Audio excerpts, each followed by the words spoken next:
Good day, my name is John and this is my Flipbook and Mappe. First of all, this is how it looks like. It opens up like that, or it can open up like this depending on how someone wants to open it. And then I place it in the size where it's pocket size, so it could be put out easily in their pockets, or they could hold it, or when they have bags it's easy to put there. I didn't want to make it too big because given the chance, I would like flipbooks like this to be given to the youth who are struggling with drugs or who are thinking of starting to deal with drugs.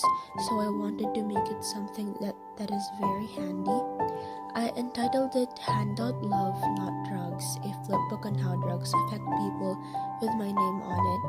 In front is a picture of a girl. It's staged, although it shows that drugs do really affect people a lot. First, I have mentally. Drugs affect the nervous system a lot, and using it without any medical reason urges a person to hallucinate, think and react clearly, and be unable to communicate with others in a sensible manner. Here's a mental effect on drugs, and it's basically the general effects. As we go further into the pages, we will know deeper about it and its effects. Physically, considering that drugs affects the nervous system, it can go through a lot of circulatory and respiratory diseases that seek for medical attention. This would make one be hospitalized on a regular basis. Of course, drugs does not only affect the nervous system, but once you take it, you're very prone to so much respiratory and circulatory diseases, and I think that it should be something that the youth or someone who aims to deal with drugs should really know for us to stop them. And lastly is emotionally. Emotionally, drugs affect one since his or her emotions remain uncontrolled. He screams whenever he feels like doing and gets mad for no acceptable reason.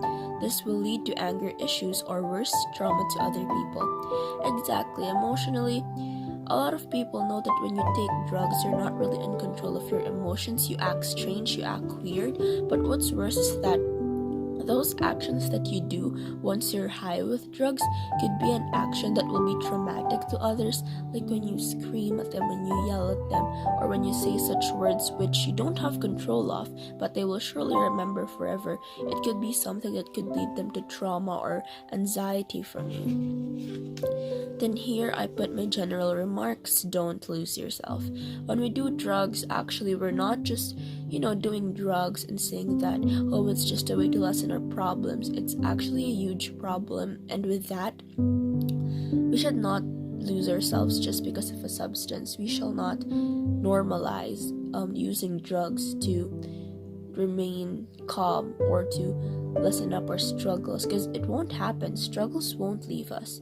Thus, with that, I'd say don't use drugs and don't lose yourself either, because once you lose yourself, you won't be able to take it back again immediately or easily as much as you did before. Realistically, pain doesn't end, and drugs definitely are not the answer. You can't lose yourself because of a substance that you take or because of an addiction that you face. Before even thinking of doing it, stop. There's more to the world than drugs, and you are more than a drug user. Aside from only seeing the effects of drugs on people, I also added, since it's a flip book that, of course, who knows, it could be handed out, I put the let us hold your hands area, where I stated that instead of struggling alone with harmful substances beside you, here are landlines you can talk to when you feel alone. Usually when people use drugs, it's because of problems, struggles, sadness, depression, anxiety. And drugs should not be normalized as an answer for that. Thus, we have certain landlines and websites where one could talk to, one could open up. Of course, not everyone is easy with their colleagues or with their family members.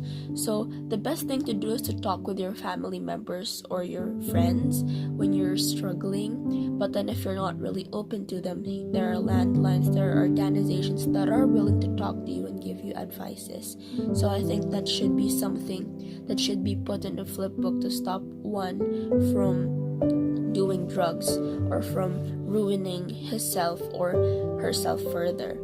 Again, this is Handouts Love, Not Drugs by John Ellen Cosico. I hope you have a good day.